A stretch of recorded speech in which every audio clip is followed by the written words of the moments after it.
I am the spirit of Amadeus Arkham. Through my actions, I have saved this cursed city, though my own curse is to forever remain in the shadows.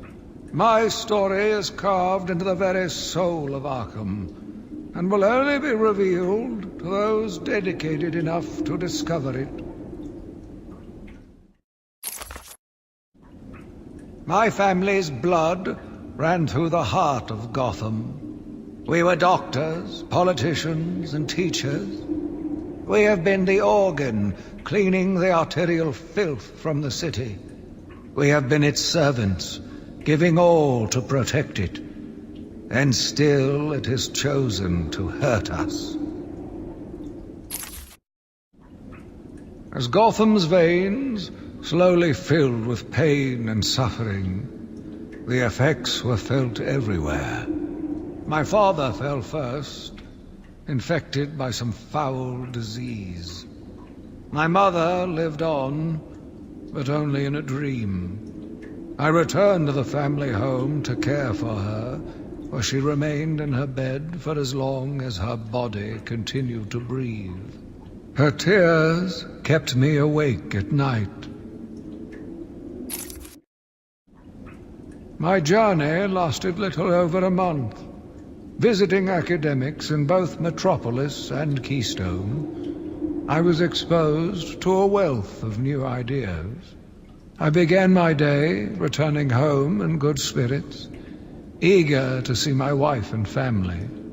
I ended it kneeling in their blood, broken fragments of my life, pouring through dripping red fingers. I returned to my work, but I could not shake the pictures from my mind. I should have been repulsed, but I was more eager than ever to find an explanation for why someone would do this. They brought the animal before me, shameless and barking like a mad dog. For what felt like days, I endured his boasts. He took pleasure recounting his actions, cataloguing his depraved crimes. What should have been revenge turned to pity. This poor dog needed my help.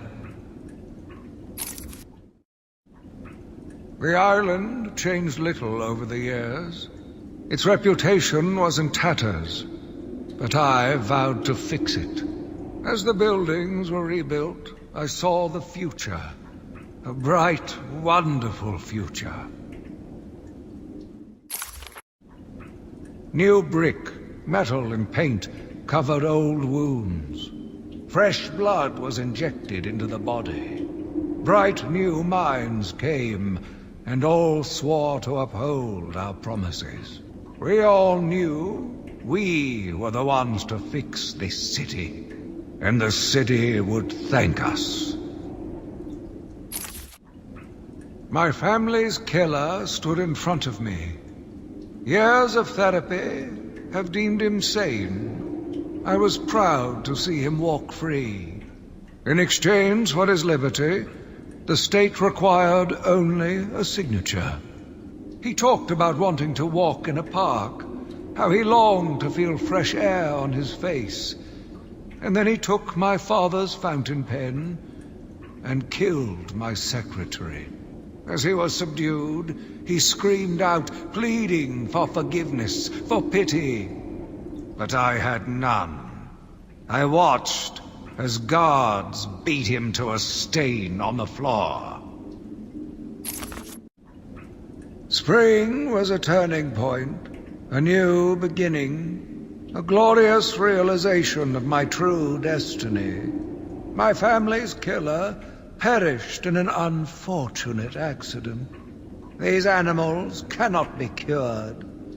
Like dogs, they only respond to discipline. And if that fails, then I was afraid that these accidents would have to continue.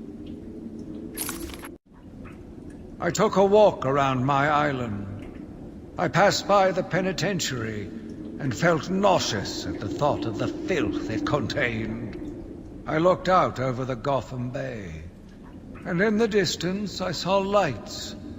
No doubt boats bringing more filthy degenerates to my city. I swore again to protect her from this darkness. I argued with the latest group of young, eager doctors. They bored me with theories and ideas, proving that they had no theories on how to cure these animals. Only one shared my vision. I offered her the chance to explore her dreams. She accepted. We'll make a good team. The Gotham police dragged a new patient to the island. They said he was responsible for the disappearance of hundreds of the city's vagrants. As I looked at his disgusting body, all scales and teeth, my mind ran free, dreaming of delicious punishments to break this monster. Doctors gathered around, poking it, examining, but only I knew what would cure him, once and for all. The beast was too strong. His animal savagery nearly cost me my life. I took my frustrations out on a lone patient. His case notes suggested he was a paranoid schizophrenic. His pleas, as I beat him to death, suggested much more. His confessions were illuminating. My path was clear. Every day I found the patients more distracting. Their insane mutterings and constant twitching disgusted me. There was only one way to cure this evil. Only one way to purify the city and ensure its future. I needed to prepare myself. I needed to be ready. I had a sudden pang of conscience. I sought counsel from my priest on the choices I had made. I asked him if it was a sin to kill in order to save a life.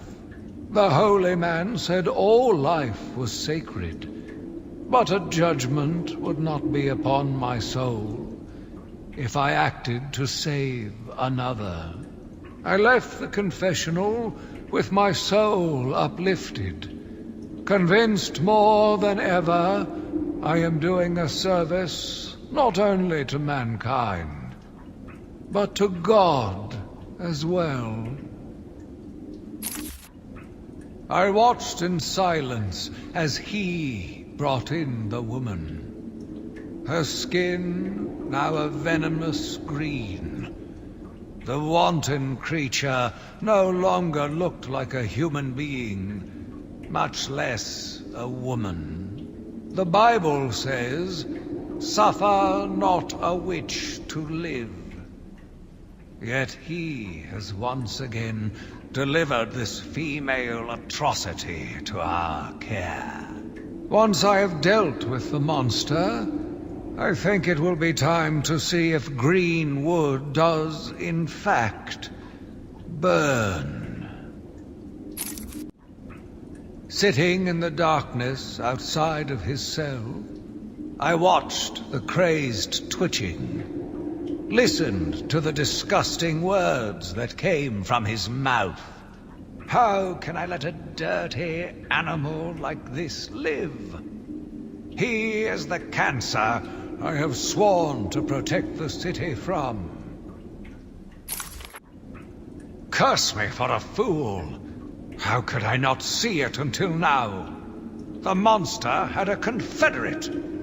I hid in the darkness near his cell, and saw with my own eyes one of the doctors whispering to him. She looked at him through the transparent barrier with tenderness, with, dare I say, desire.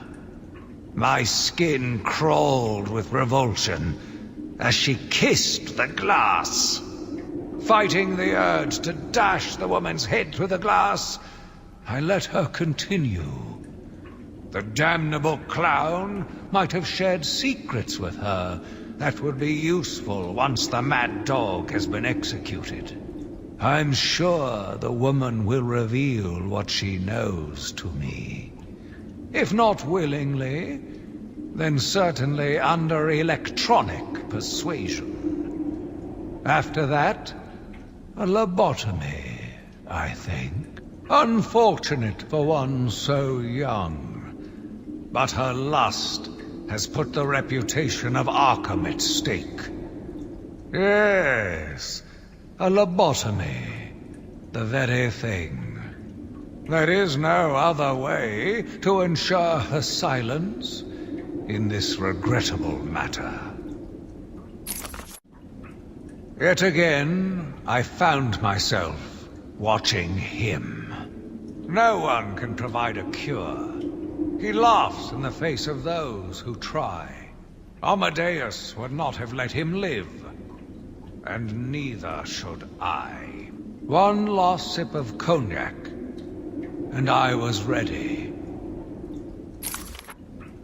He watched as I entered the cell.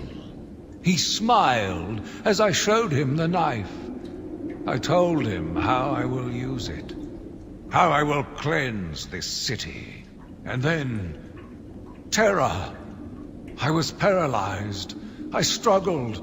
I screamed, but I was silent. The monster looked at me, expressionless. He ran my blade slowly across my forehead. A smile cracked across his horrible porcelain face, and I heard the filth fall from his mouth. He laughed and called me that horrible name. It must have been Crane, another one who doesn't deserve to live. Why do these people thrive on chaos? Joker, in particular, desired anarchy, and since his escape will no doubt wreak it upon my city. I feel this is the end for my diary. Joker will be recaptured. My story will be told. I am not afraid. If Arkham becomes my cell, then I will know I did my best. I will be remembered. I am the spirit of Amadeus Arkham. Even though Amadeus had long since passed, his spirit lived on, surviving, moving through the walls of his asylum. When it chose me, I felt proud. I was honored to continue his work, to cleanse this city. If you are strong-willed enough to follow my tales, you are strong-minded enough to deduce my identity. Come and find me, friend. Together, we will save Gotham.